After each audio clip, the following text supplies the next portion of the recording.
Last class में हम लोगों ने प्रूफ दिया था कि ग्लूकोज का स्ट्रक्चर जो है वो क्यों है, राइट।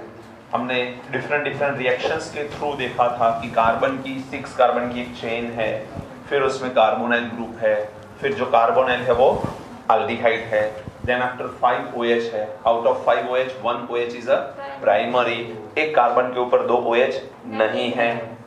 सही सारी बातें हम लोगों ने प्रूव करी थी लास्ट क्लास के अंदर।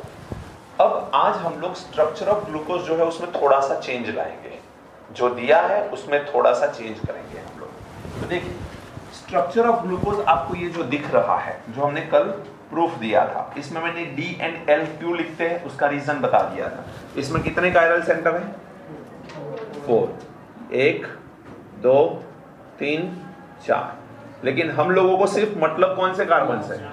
लास्ट कायरल सेंटर से। Very good, last chiral centre ये रहा, और इसके ऊपर OH कहां पर है बेटा? Right side. राइट साइड है तो क्या लिखेंगे? D। ये प्लस भी हो सकता है, माइनस भी हो सकता है। D प्लस ग्लूकोज, ऐसा हम लोग इसका नेम लिख सकते हैं।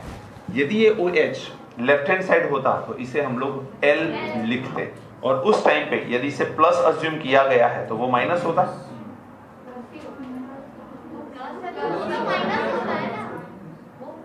यदि इसकी मिरर इमेज ले लेते हैं तो माइनस होता।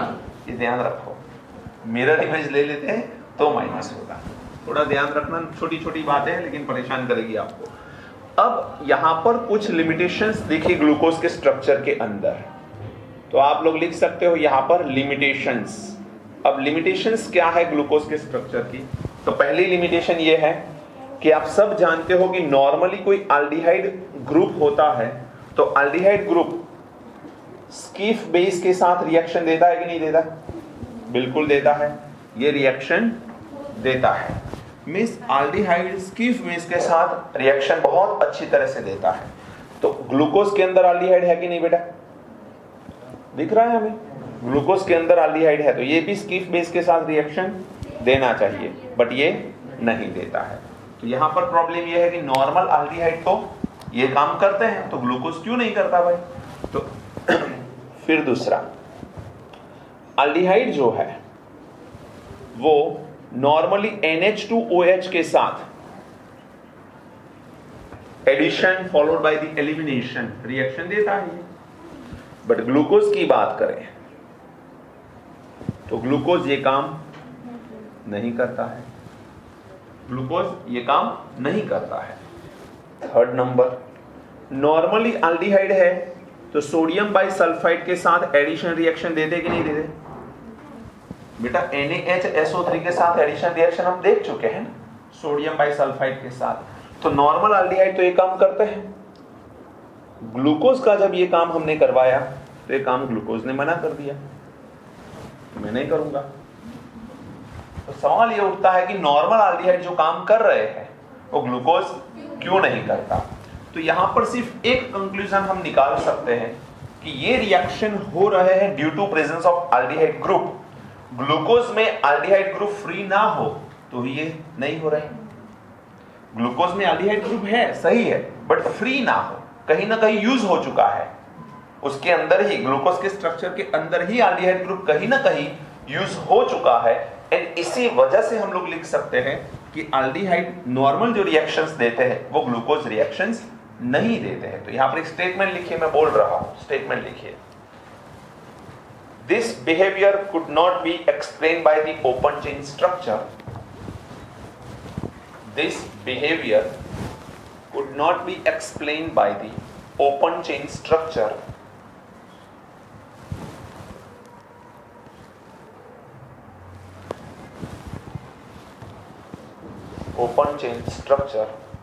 नीचे लिखिए एरो करके।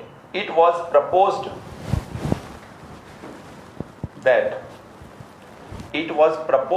that one of the OH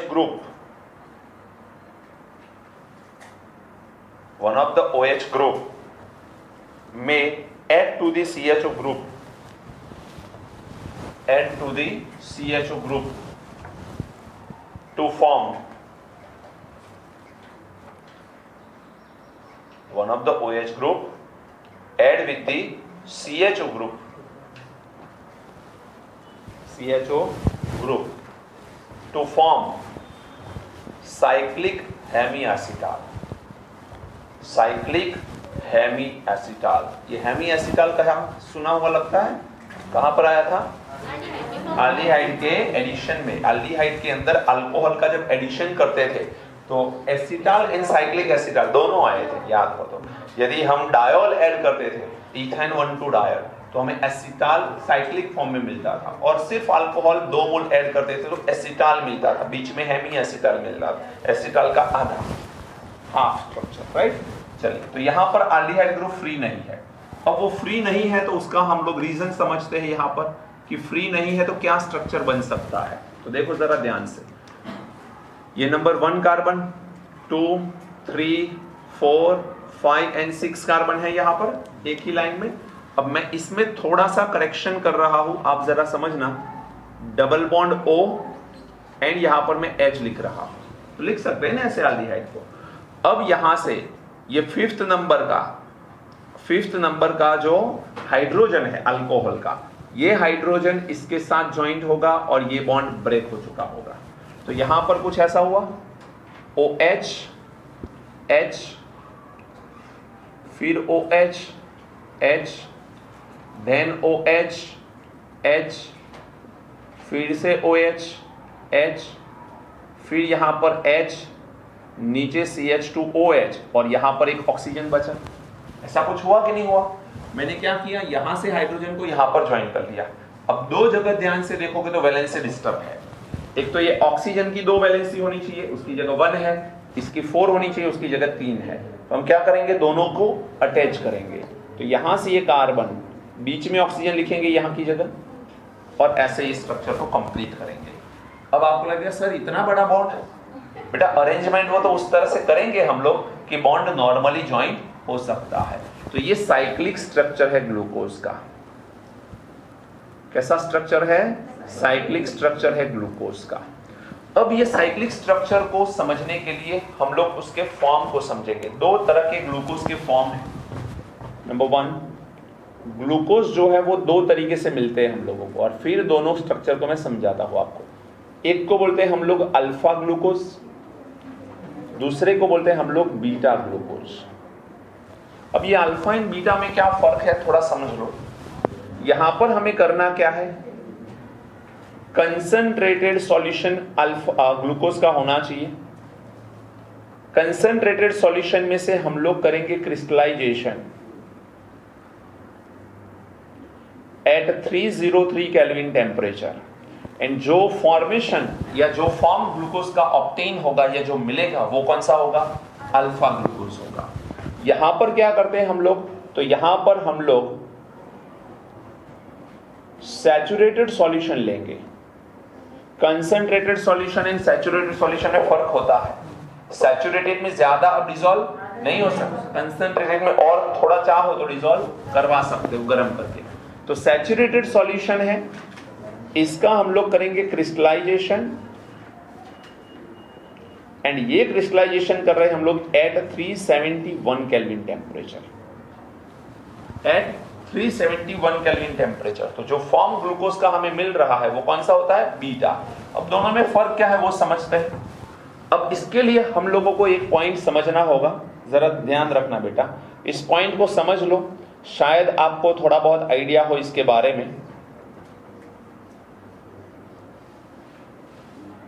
बेटा ऐसा कुछ स्ट्रक्चर आपने देखा हुआ है? पायरेनॉस बोलते हैं इसे, पायरेन स्ट्रक्चर है एक्चुअली। क्या है ये? पायरेन स्ट्रक्चर है, पायरेन स्ट्रक्चर है ये, और पायरेनॉस भी बोल सकते हैं। अब ऐसा ही कुछ स्ट्रक्चर पाया गया ग्लूकोज के अंदर, और अल्फा ग्लूकोज को मैं थोड़ा सा, तो देखो 6 मेंबरिंग रिंग दिख रही है, जिसमें out of this 6 member 1 2 3 4 5 member कौन है? कार्बन है। अब यहां पर आ जाइए, यहां पर 1 2 3 4 5 कार्बन है और एक ऑक्सीजन। तो ये साइकिल दिख रही है ना आपको पूरी? तो कितने मेंबर है लाइन में? 5 कार्बन एंड 1 ऑक्सीजन। तो सिमिलरली 1 2 3 4 5 कार्बन 1 ऑक्सीजन। अब यहां पर हम लोग अरेंज करेंगे बाकी के ग्रुप्स को। अब रूल नंबर 1, जो स्ट्रक्चर के राइट हैंड साइड दिखता है उन सबको नीचे लगाना होगा आपको, एंड स्ट्रक्चर के लेफ्ट हैंड साइड दिख रहा है उसे ऊपर की तरफ ऐड करना होगा। तो पहला कार्बन कौन सा है? तो ये वाला पहला कार्बन है। 1 2 3 4 5 6। तो यहां पर नंबरिंग करते हैं 1 2 3 4 5, यहां पर ऊपर आएगा 6 नंबर का। अब देखिए पहले कार्बन पे OH कहां पर है? राइट हैंड साइड, तो वो आएगा नीचे की तरफ। तो ऊपर कौन आ जाएगा भाई? H। OH कहां पर है? राइट हैंड साइड, तो नीचे आएगा। H कहां पर है? तो ये यहां पर आएगा। बोलो समझ में आ रहा है पॉइंट? OH 4 नंबर के ऊपर OH कहां पर है? राइट हैंड साइड, तो ये नीचे आएगा, ये H। फिर CH2OH ऑलवेज ऊपर रहता है एंड H नीचे रहता है। ये स्ट्रक्चर हो गया हमारा अल्फा ग्लूकोज का। The structure is alpha glucose structure. अब बीटा ग्लूकोज को देखें तो ध्यान रखो, वापिस मैं वही स्ट्रक्चर को ड्रॉ कर रहा हूं।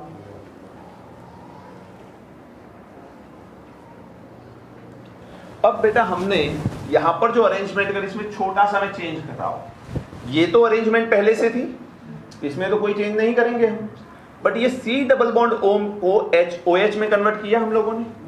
अब ये तो हमारी सहूलत के लिए हमने H को यहां पर लगा दिया, बाकी ऑपोजिट भी तो हो सकता था। OH इस तरफ और H इस तरफ भी हो सकता था। बोलो, यदि मैं OH को इस तरफ और H को इस तरफ रखता हूं, पहले कार्बन के ऊपर इसे मैं चेंज कर रहा हूं, तो वो हो जाएगा बीटा ग्लूकोज।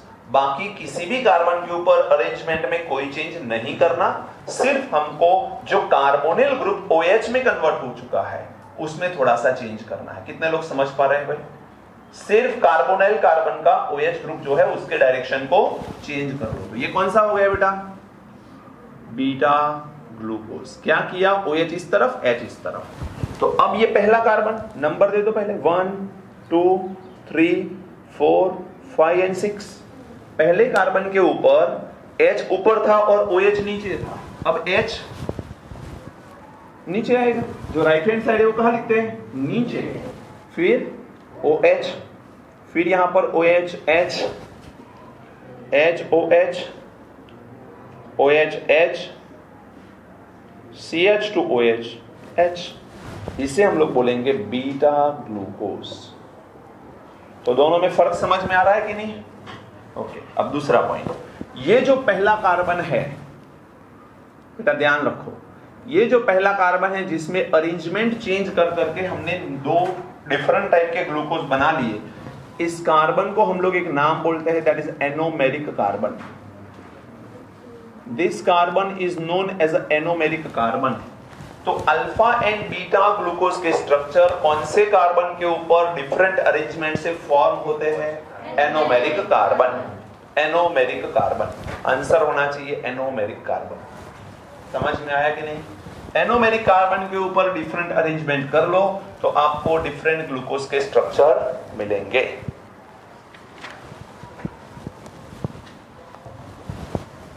अब जिसकी जरूरत है उस हिसाब से मैं यहां पर साइड में लिखता हुआ चलूंगा, क्योंकि अब इसी से आगे बढ़ना है।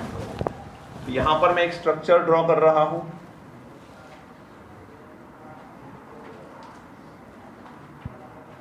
चलिए, ऊपर क्या है? H, नीचे OH है, फिर OH H है, फिर H OH, फिर OH H, CH2OH H। ये स्ट्रक्चर को हम क्या नाम देते हैं भाई? Alpha glucose. बीटा में सिर्फ ये पहले कार्बन की अरेंजमेंट को थोड़ा चेंज करना जरूरत है, इसलिए मैंने लिख के रखा है कि डायरेक्टली उठा के हम लिख लेंगे। बारी बारी क्या करना पड़ेगा, वरना ये फॉर्म करना पड़ेगा, फिर यहां पर जाना पड़ेगा, क्रैम तो करेंगे नहीं हम कभी भी। तो डायरेक्टली ये हमें यूज कर पाएंगे, इसलिए मैंने लिख दिया। चलिए आगे बढ़े, हटा दो मैं इसको।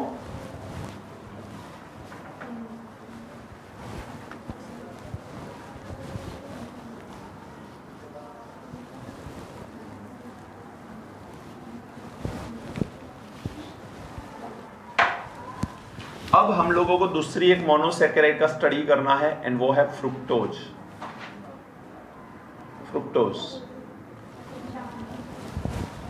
मॉलिक्यूलर फॉर्मूला इसका क्या है? तो again same with the glucose C6H12O6, but इसके अंदर कीटो ग्रुप है, तो इसे बोलेंगे कीटो हेक्सोज। क्या बोलेंगे? Keto hexose. क्यों? आल्डो हेक्सोज क्यों बोलते थे ग्लूकोज को भाई? aldehyde ग्रुप एंड 6 कार्बन, तो इसे बोलेंगे कीटो हेक्सोज। तो this is known as a keto hexose. This is keto hexose. समझ में आया? अब यदि मैं अरेंजमेंट करूं स्ट्रक्चर की, तो CH2OH, C double bond O, CHOH and नीचे की तरफ CH2OH। अब सोचो कि ऊपर 2 कार्बन आ गए, नीचे 1 कार्बन, तो बीच में 3 चाहिए। टोटल मुझे कार्बन कितने करवाने हैं? 6 कार्बन के लिए करना पड़ेगा। अब सिंपल सी अरेंजमेंट को जरा समझना।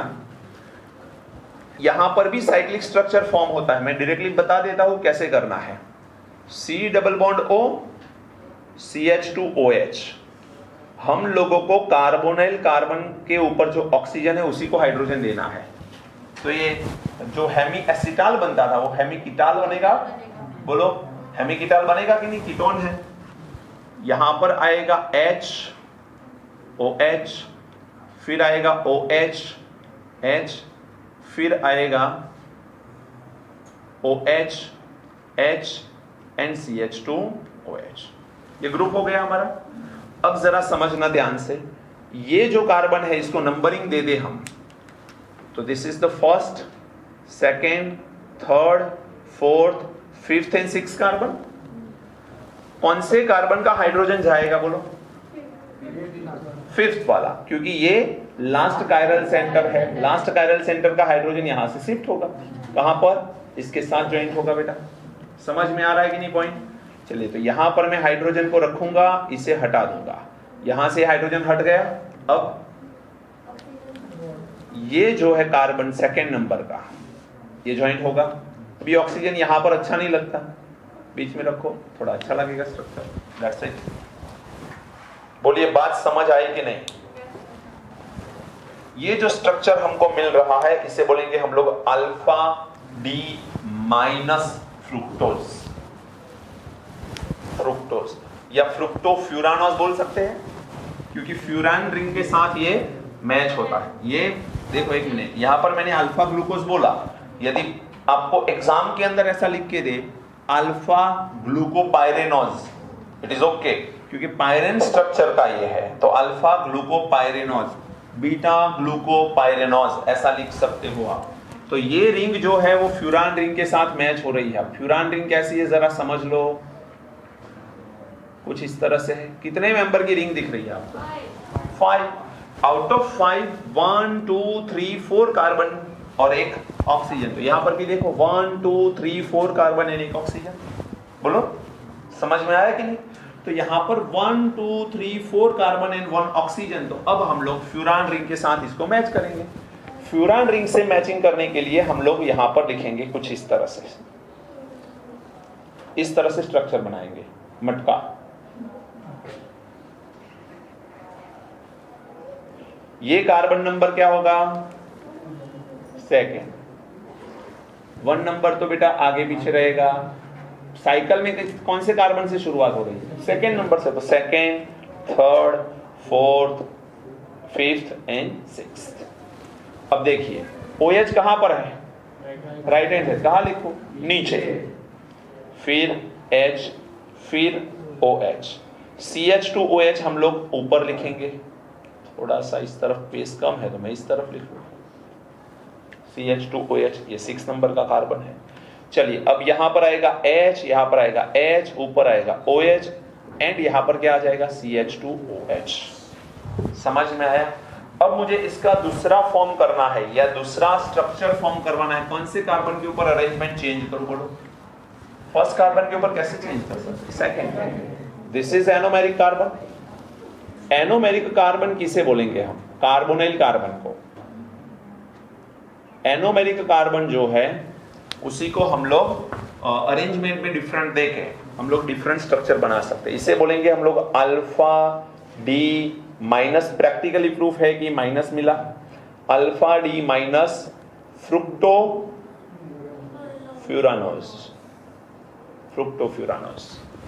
चलिए अब दूसरा स्ट्रक्चर बना लूं मैं।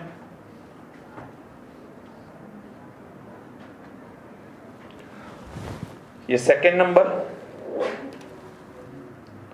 Third, fourth, fifth and sixth. बोलिए क्या करो, ऊपर CH2H लिख लूं? नो, CH2H कहां आएगा बेटा? नीचे आएगा। ऊपर आएगा OH। फिर कोई अरेंजमेंट में चेंज नहीं करना है। CH2OH यहां पर आएगा H। इसे क्या बोलेंगे बोलो? Beta D minus fructofuranose. ये प्लस क्यों नहीं लिखा मैंने? कैसे लिख सकते हैं? पूरा का पूरा स्ट्रक्चर मिरर इमेज हो तब जाके प्लस लिख सकते हैं हम लोग। समझ में आया कि नहीं? तो ये हम लोगों ने दो डिफरेंट स्ट्रक्चर बना लिए। अब इसमें से मैं फ्रुक्टोज का अल्फा स्ट्रक्चर यहां पर लिख लेता हूं तो बीटा आपको समझ में आ जाएगा।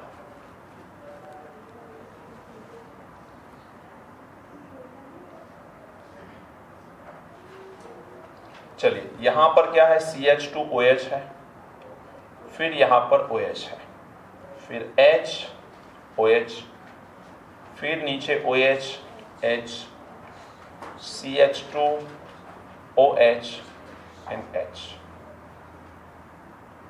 इसे हम लोग बोलेंगे अल्फा डी माइनस फ्रुक्टोज। ये एनोमेरिक कार्बन है सेकेंड नंबर का। इसके ऊपर अरेंजमेंट चेंज कर सकते हैं हम लोग। क्लियर है? तो दो मोनोसैकेराइड का स्टडी किया हम लोगों ने, ग्लूकोज एंड फ्रुक्टोज। दोनों के साइक्लिक स्ट्रक्चर बना के बताया है। बना सकते हो कि नहीं बना सकते हो खुद से? अरेंजमेंट में यदि पहला देखो, कहानी यहां पर डिस्टर्ब कहां होती है? यदि आपने CH2H C double bond O, उसके जस्ट नीचे मैंने क्या लिखा? जरा ध्यान रखना, मिस्टेक का होती बता रहा हूं, CHOH। अब ये CHOH लिखने में मैंने H इस तरफ लिखा, OH इस तरफ। आपने मिस्टेक से OH इस तरफ और H इस तरफ लिखा तो ये सब डिस्टर्ब हो जाएगा। तो आपने मिरर इमेज बना दिया फिर तो कहानी पूरी डिस्टर्ब हो जाएगी। ध्यान सिर्फ ये रखिए, कार्बोनिल कार्बन के जस्ट नीचे का कार्बन जो है वहां पर HOH, तो फिर उल्टा चलता जाएगा फ्रुक्टोज में। ग्लूकोज में कुछ ऐसा नहीं है, दो OH लास्ट वाले नीचे की एक ही तरफ आते हैं, राइट हैंड साइड। ये स्पेस में जिस तरह से स्टीरियो केमिस्ट्री बोलेंगे, स्टीरियो केमिस्ट्री में जिस तरह से पेपर पे लिखते हैं, जिस डायरेक्शन में हम OH को लगाते हैं, वो डायरेक्शन को मेंशन करना और उसे वही डायरेक्शन में रखना बहुत जरूरी है। आपने चेंज किया डायरेक्शन तो मार्क्स के डायरेक्शन बदल सकते हैं, ध्यान रखना। ओके, हटा दो बेटा। चलिए हेडिंग लिखिए डाइसैकेराइड। ये हो गई हमारी मोनोसैकेराइड। अकॉर्डिंग टू एनसीईआरटी चलना है तो चैप्टर तो कल ही खत्म हो सकता है। जितना पोर्शन निकाल दिया गया है एनसीईआरटी टेक्स्ट बुक में वो तो हम नहीं निकाल सकते, हमें तो पूरा पढ़ना पड़ेगा। चलिए लिखिए डाइसैकेराइड्स।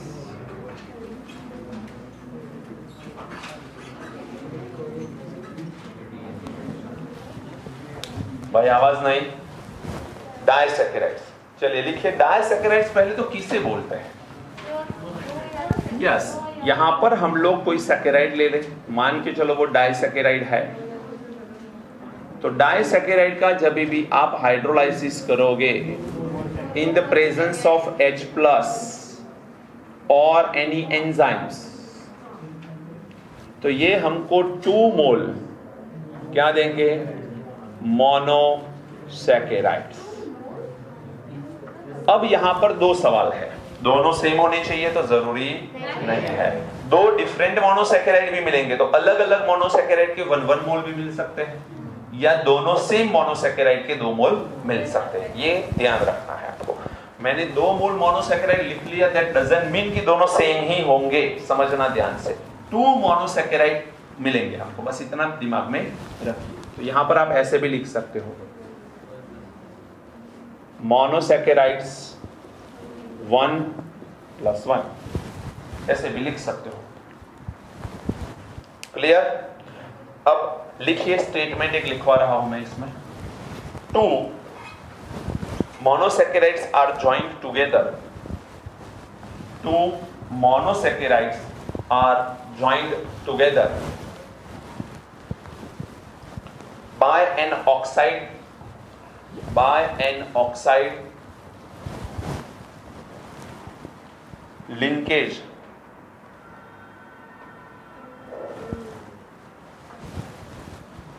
Oxide linkage लिखा, formed by the loss of a water molecule.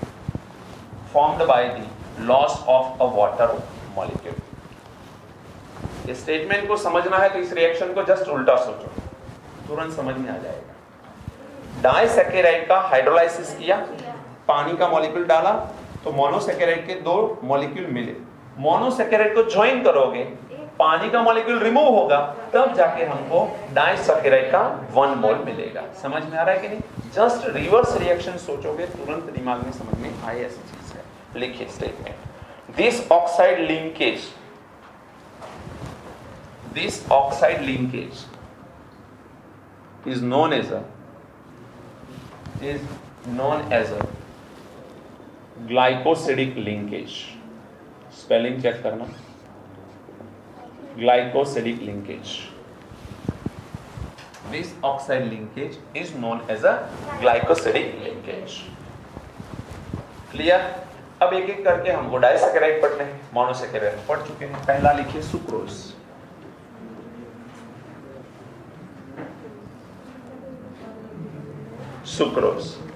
Sucrose ज्यादातर केस में कैन शुगर में पाया जाता है, तो लिखिए सोर्स। ज्यादातर कहां मिलता है बेटा? कैन शुगर केन, जो भी लिखो क्या फर्क पड़ता है, शुगर केन लिखो। अब इसमें C12H22O11 ये सुक्रोज का फॉर्मूला है। इसमें आप क्या डालने वाले हो? Water, presence of H+। अब आपको ये पता होना चाहिए कि सुक्रोज के अंदर 2 मोनोसैकेराइड होते, बट कौन से? C6H12O6 plus C6H12O6। तो एक बन रहा है हमारा ग्लूकोज, दूसरा बन रहा है हमारा फ्रुक्टोज। तो यहां पर हमको 2 मोनोसैकेराइड मिलेंगे, ग्लूकोज एंड फ्रुक्टोज। अब लिंकेज कैसी हो रही है यहां पर?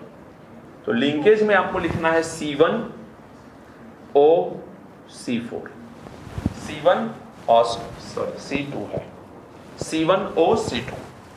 C1O2। अब C1 कहां से आएगा और C2 कहां से आएगा? तो एक ग्लूकोज का होगा और एक फ्रुक्टोज का। लिखिए नीचे, ग्लूकोज एंड फ्रुक्टोज। इसमें जो C1 है वो अल्फा ग्लूकोज का होता है, एंड जो C2 है वो बीटा फ्रुक्टोज का होता है। अब ये कहानी ध्यान रखने लायक है। यदि दोनों अल्फा अरेंज किए तो गलत, इसे बीटा इसे अल्फा किया तो गलत।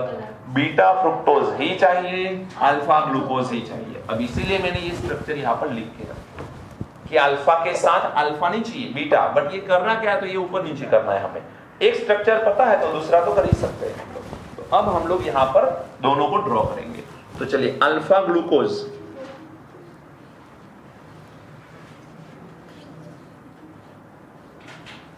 ये है हमारा अल्फा ग्लूकोज।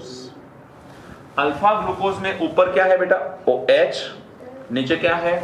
OH, OH, फिर है ऊपर की तरफ OH, फिर है H, फिर नीचे OH, H, CH2OH, H। एक भी डायरेक्शन में लिखने में गलती हुई और सर का वहां पर ध्यान गया तो मार्क्स जा सकते हैं, अदरवाइज नहीं जा सकते।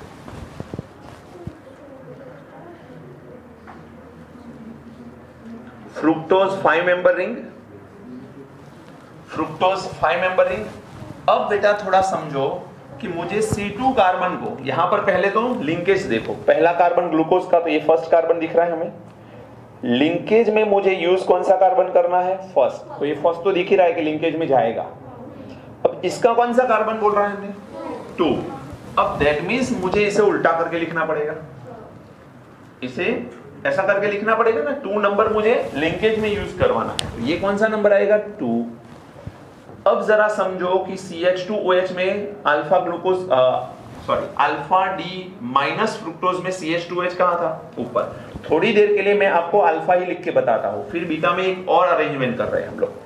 यहां पर सेकेंड नंबर ऊपर कौन है, फर्स्ट कार्बन, ऊपर फर्स्ट कार्बन CH2OH का, फिर ये third, fourth, fifth and sixth. अब देखिए हमने जिस तरह से स्ट्रक्चर यहां पर लिखा है, ये CH2OH आएगा, यहां पर क्या आएगा H, देखिए निकाया है। फिर यहां पर HOH, 4 नंबर का कार्बन जरा समझना, ये second, third, fourth, fifth and sixth. तो अब नंबर देखते जाओ, नंबर पे ध्यान देना, डायरेक्टली ऐसी अरेंजमेंट देखोगे तो सेट नहीं होगा, गलती होगी। थर्ड नंबर कौन सा है देखो, तो ऊपर क्या है OH और नीचे।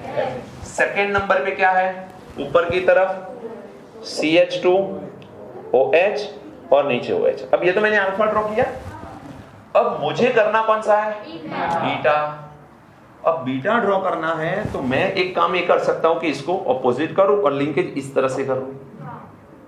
नहीं समझ में आया, मैं क्या कर रहा हूं देखो, एक तो OH ऊपर और CH2OH नीचे, ये OH और ये OH आपस में वाटर मॉलिक्यूल रिमूव करेंगे एंड आपस में ये इस तरह से लिंकेज बना लेंगे वाटर मॉलिक्यूल। एक तो ये कहानी है, ये पुरानी बुक में ऐसे ही ड्रॉ किया था, बट नई बुक में थोड़ा सा चेंज बताया है।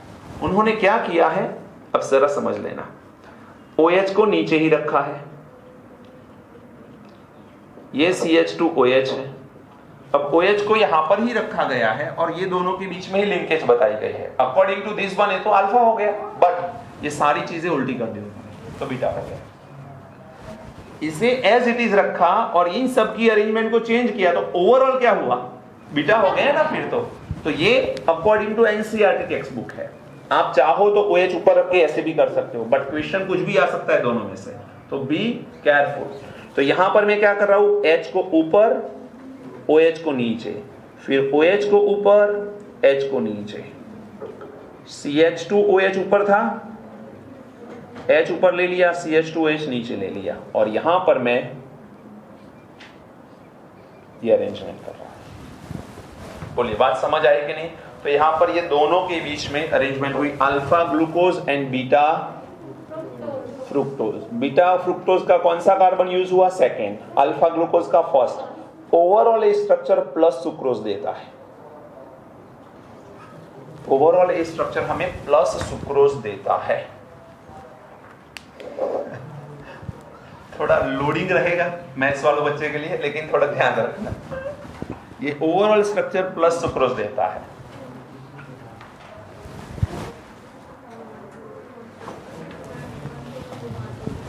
अब देखिए एक चीज और समझनी है, डाइसैकेराइड जब भी आए, सुन लेना ध्यान से, डाइसैकेराइड जब भी आए तो आपको ध्यान ये रखना है कि हम लोग सैकेराइड को 2 ग्रुप में डिवाइड कर सकते हैं, reducing sugar and non reducing sugar. इसमें से ये रिड्यूसिंग है कि नॉन रिड्यूसिंग कैसे पता चलेगा, तो इसके लिए हमें एनोमेरिक कार्बन के ऊपर OH ग्रुप अवेलेबल है कि नहीं वो चेक करना पड़ेगा। एनोमेरिक कार्बन के ऊपर आफ्टर लिंकेज यदि OH ग्रुप है, आफ्टर लिंकेज OH ग्रुप है कौन से कार्बन के ऊपर, एनोमेरिक कार्बन के ऊपर, then we can say it is a reducing group और रिड्यूसिंग एजेंट, रिड्यूसिंग शुगर, जो भी आप बोलना चाहो। यहां पर देखो बेटा, एनोमेरिक कार्बन कौन सा, फर्स्ट, सेकेंड, और इसमें क्या कोई OH ग्रुप फ्री है, तो ये नॉन रिड्यूसिंग शुगर हो गई। समझ में आया, तो लिखिए नीचे एक स्टेटमेंट में लिखवा रहा हूं, since the reducing group of glucose and fructose, since the reducing groups of glucose and fructose are involved in glycosidic bond,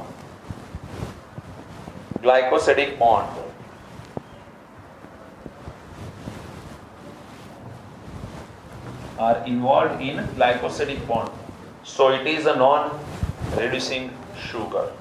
So it is a non-reducing sugar.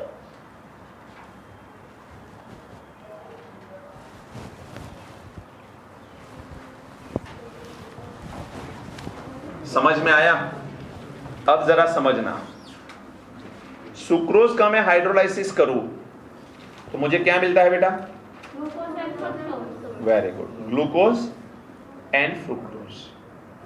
अब मैंने ये स्ट्रक्चर में ऐसा बोल दिया कि ओवरऑल सुक्रोज कैसा है? Plus, means dextro rotatory. Plus का मतलब क्या होता है? Dextro rotatory. तो this sucrose is a dextro rotatory. But after hydrolysis ये तो मिक्सचर मिलेगा दोनों का। अब मिक्सचर मिला तो ये जो ग्लूकोज है वो डेक्स्ट्रो मिला एंड फ्रुक्टोज है वो लेवो मिला। अब क्या होगा दोनों के अंदर कि जिसका प्रपोर्शन ज्यादा होगा, मींस डिग्री जिसकी ज्यादा होगी, ओवरऑल वो रिजल्ट मिलेगा। ये भले प्लस है तो ये प्लस एंड माइनस का मिक्सचर है। अब ओवरऑल मिक्सचर देखा गया तो ये माइनस मिला, ओवरऑल मिक्सचर माइनस मिला। रीजन ये है कि ये लिवो जो है उसका एंगल ज्यादा था कंपेयर टू प्लस ग्लूकोज। तो ग्लूकोज जो हमें प्लेन पोलराइज्ड लाइट को जो एंगल देता था उसके कंपेयर में लेवो ने जो एंगल दिया वो बड़ा एंगल था। तो ओवरऑल माइनस का डोमिनेंसी बढ़ जाएगी, तो फाइनल ओवरऑल मिक्सचर कैसा मिलेगा? माइनस मिलेगा। तो लिखिए स्टेटमेंट,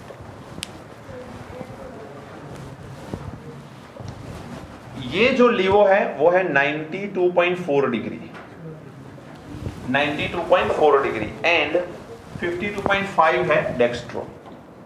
तो अब आप देख सकते हो कि ओवरऑल रिजल्ट माइनस मत करो, माइनस एंड प्लस टोटल कर दिया, ओवरऑल माइनस इतना, ऐसा नहीं बोल सकते आप। यहां पर सिर्फ आपको ध्यान रखना है कि ओवरऑल स्ट्रक्चर जो है वो माइनस में आएगा, दैट इज लेवो रोटेटरी होगा। एक्चुअली LAEVO लिखते हैं बट वो आदत सी हो गई LEAVO लिखने की। एक्चुअली स्पेलिंग है LAEVO, सही स्पेलिंग है, पर कोई फर्क नहीं पड़ता। आपको तो कहाँ स्पेलिंग लिखना है, आपको तो आंसर के साथ पेपर दिया जाएगा। कितने नसीबदार हो वो लोग। अब यहां पर सुनो, ये कैसा है बेटा? बन कैसा जाता है आफ्टर हाइड्रोलाइसिस लिवो? तो उसका ऑप्टिकल एक्टिवनेस चेंज हो गया, इसीलिए इसे बोलते इनवर्ट शुगर। क्या बोलेंगे? इनवर्ट शुगर बोलेंगे। लिखिए एक स्टेटमेंट पूरा लिखिए। Hydrolysis of sucrose brings about a change in the sign. Hydrolysis of sucrose brings, B-R-I-N-G-S, brings about a change in the sign of rotation.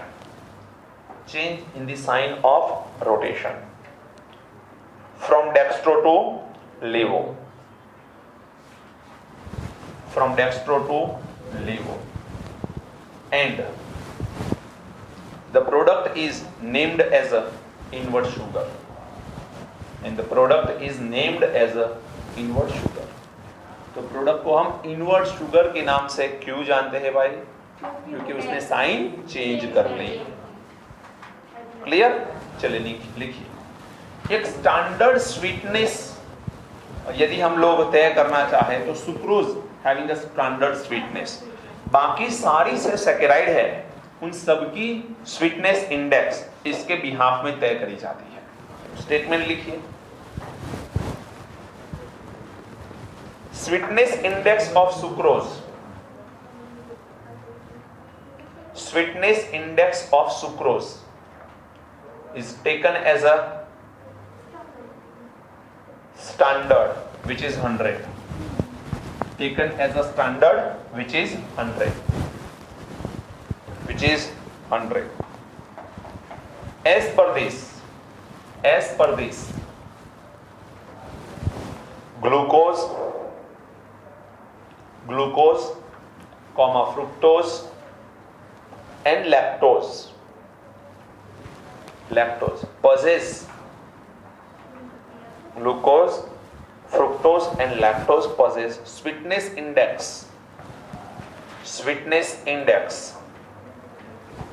74,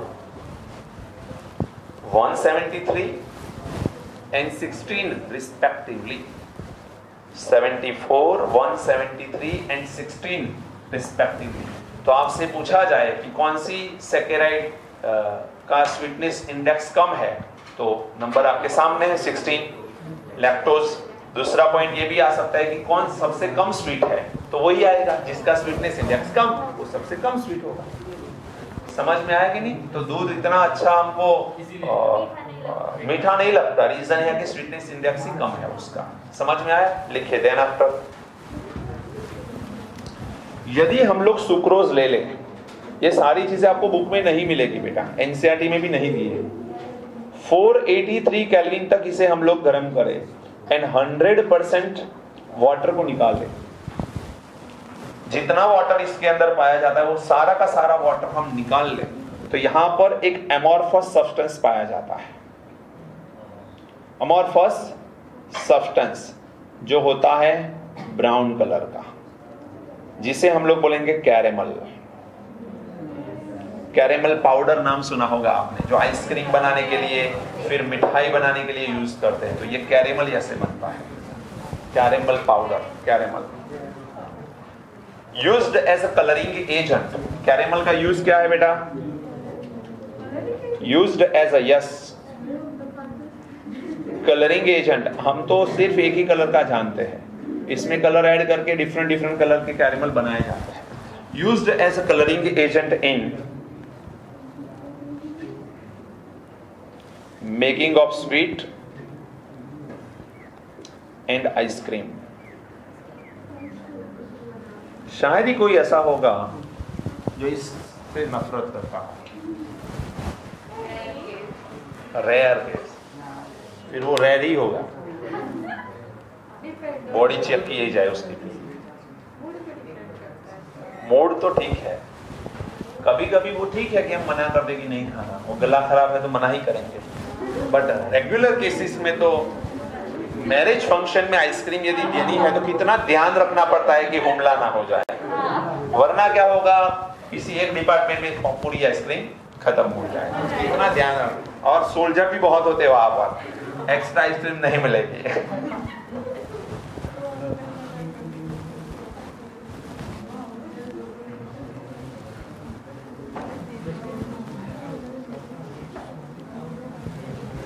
समझ में आया बेटा? सुक्रोज में ध्यान रखने लायक बातें कौन सी है? तो अल्फा ग्लूकोज होता है, बीटा फ्रुक्टोज होता है, C1C2 लिंकेज है, ऑक्साइड लिंकेज।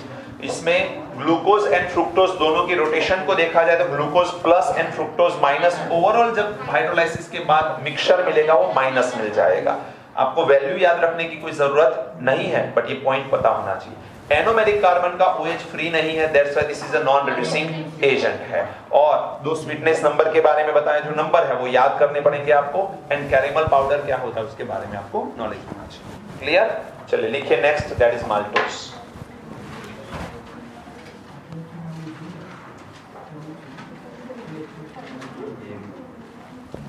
आप लोगों ने वो साइनाइड वाला देख लिया लेक्चर? लिंक मिल गई कि नहीं मिली? लिंक मिली है? देखा नहीं है? साइनाइड में कुछ नहीं है, बुक में देखो। नहीं, आपने बोला था ना उसके बाद आप एक और। हाँ 20 मिनट अभी तो बाकी है, रेकॉर्ड कर लो। छोटा सा वीडियो नहीं मिली बेटा आपको?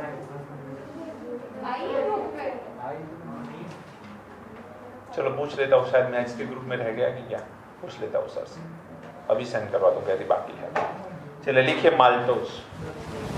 माल्टोस जो है उसका भी मॉलिक्यूलर फॉर्मूला क्या है भाई? C12H22O11।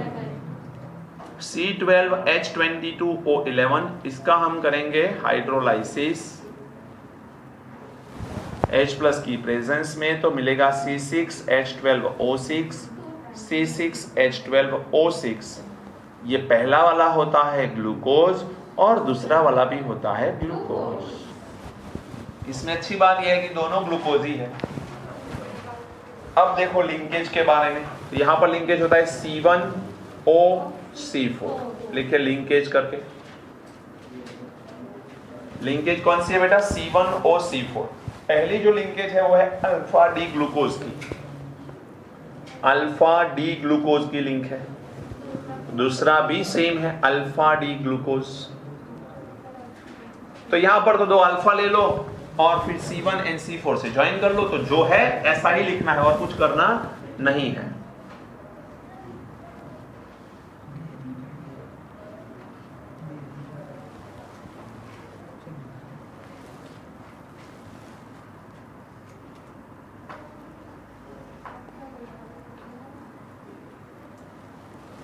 अब देखिए नंबरिंग दे दो कार्बन की, वरना मिस्टेक होगी। 1 2 3 4 5 6। सिमिलरली यहां पर ये 1 आएगा, 4 नंबर से लिंकेज करनी है ना, तो 1 2 3 4 5 6। अब पहले कार्बन के ऊपर H है, नीचे OH वाला तो यूज हो गया।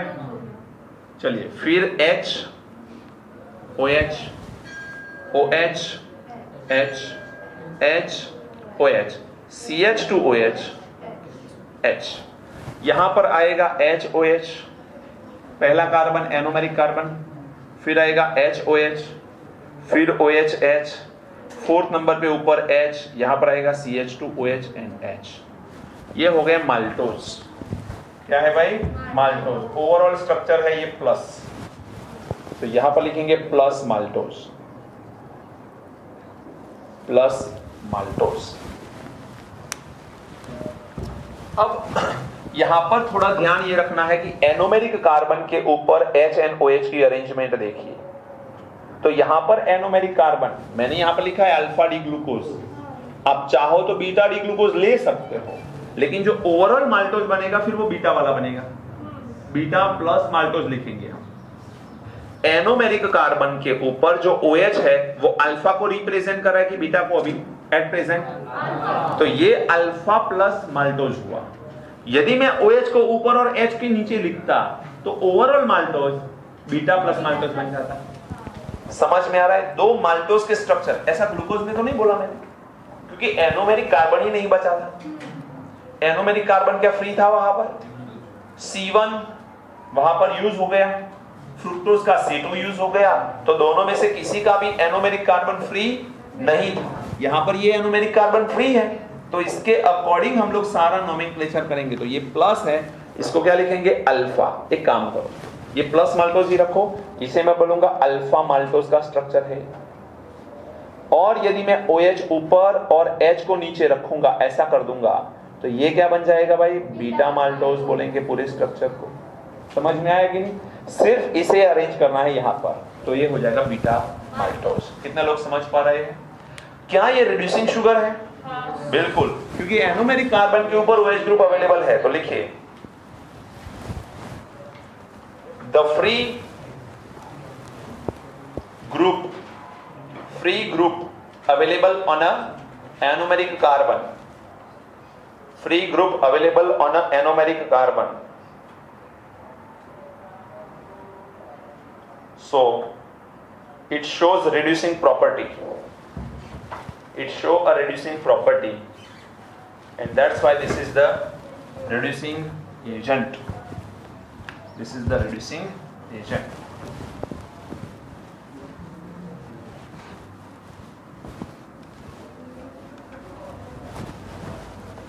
हटा दो बेटा इसे।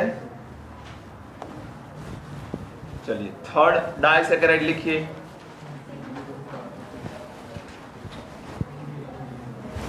Third disaccharide lactose.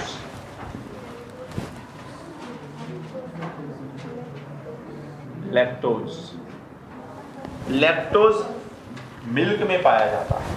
देखिए present in the milk of animal,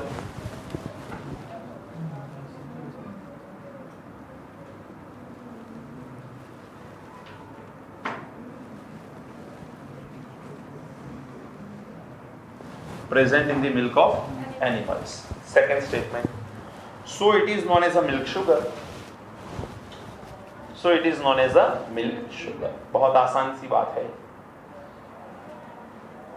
नीचे लिखिए this sugar is not present in a plant, ये प्लांट में नहीं मिलती है। this sugar is not present in the plant। यहां पर लिंकेज लिखिए, हाँ, पहले तो ये देखिए कि भाई C12H22O11 ले लिया, हाइड्रोलाइसिस किया, मिलेगा क्या? फिर लिंकेज की बात। तो यहाँ पर एक मिलेगा गैलेक्टोज और एक मिलेगा ग्लूकोज। तो यहाँ पर गैलेक्टोज एंड ग्लूकोज मिलता है, याद रखना पड़ेगा। थोड़ा लोडिंग हो रहा है लेकिन याद करना पड़ेगा। चलिए, गैलेक्टोज। तो अब यहाँ पर आपको पता ही क्या है कि बायो वाले कितना जलते हैं। लिंकेज लिखिए C1OC4, C1OC4। इसमें जो C1 है वो गैलेक्टोज का है, तो लिखिए नीचे गैलेक्टोज। कैसा? Beta D galactose, beta D galactose. और जो C4 है वो ग्लूकोज का है, और वो भी कैसा? बीटा। वो तो बाद में देखेंगे कि उससे बीटा भी कर सकते हो, अल्फा भी कर सकते हो, लेकिन जनरल केस में बीटा डी ग्लूकोज ले गए। और में शायद उल्टा हुआ, आई डोंट नो, हाँ, लेकिन यहाँ पर ध्यान रखना जो है वो हमें याद रखना पड़ेगा।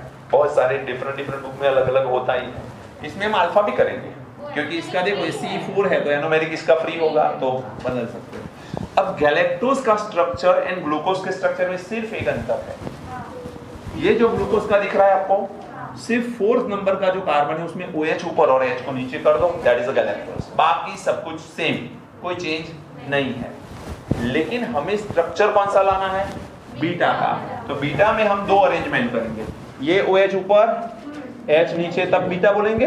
तो यहां पर OH ऊपर H नीचे, गैलेक्टोज के लिए। तो गैलेक्टोज बनाने के लिए ये OH ऊपर, ये H नीचे, और बीटा बनाने के लिए OH ऊपर H नीचे। तो पहला कार्बन के ऊपर OH क्यों ऊपर ले जा रहे हैं?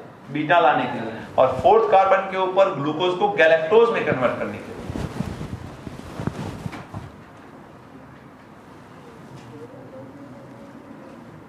चलिए, ऊपर लिखेंगे OH H। अब मान के जो स्ट्रक्चर नहीं लिखे होते मैंने, तो परेशान हो जाते। हाँ, याद है तो ठीक है, तो बायो वालों को याद होता है, मैथ्स वाले बेचारे क्या करते हैं?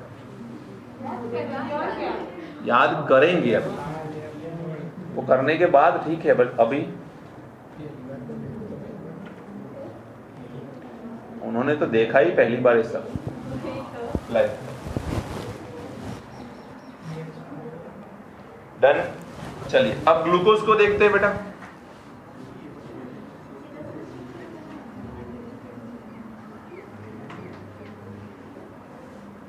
ग्लूकोज भी कौन सा वाला लेना है? बीटा वाला। तो बीटा वाला लेंगे तो ये 1 2 3 4 5 6। फर्स्ट कार्बन के ऊपर OH ऊपर रखेंगे क्योंकि मुझे बीटा लेना है। H नीचे, H OH OH H, फिर यहां पर OH नीचे आएगा क्योंकि हम बात करें ग्लूकोज की, और यहां पर आएगा CH2OH एंड H। इस नंबर को ब्लैक से हटा के मैं रेड कर लूं, वरना सब मिस्टेक हो जाएंगे। 1 2 3 4 5 6, 1 2 3 4 5 6। अब लिंकेज कौन सा है बेटा? C1OC4। तो C1 एंड C4 को साथ में ही रखा है।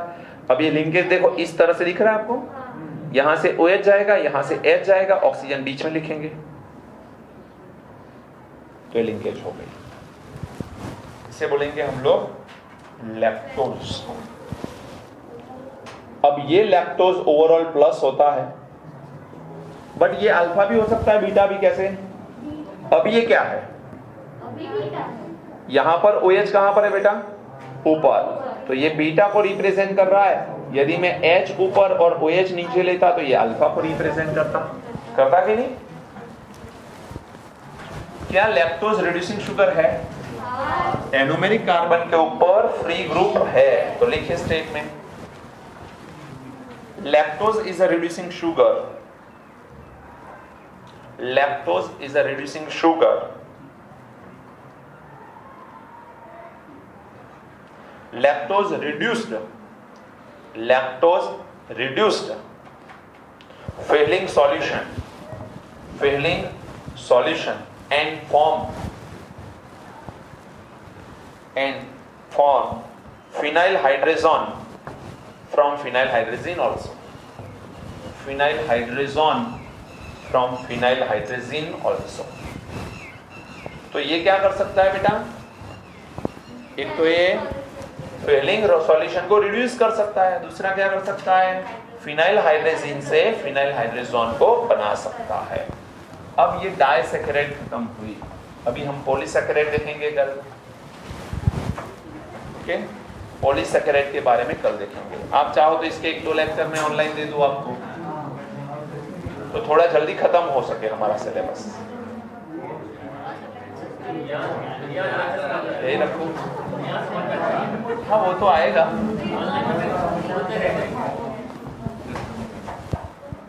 एक और चैप्टर जो है वो करवाना है तो जल्दी से खत्म हो, एक्सट्रैक्शन वाला। पॉलीमर की थोड़ी बातें कर लेंगे, वो तो 15-20 मिनट का काम है, मुझे ओवरव्यू देना है सिर्फ। बाकी चैप्टर तो खुद पढ़ा है, इतना डिफिकल्ट नहीं, बस वो बहुत आसान है, वो याद रखना है, पॉइंट्स कुछ याद रखना है, बहुत आसान चैप्टर है।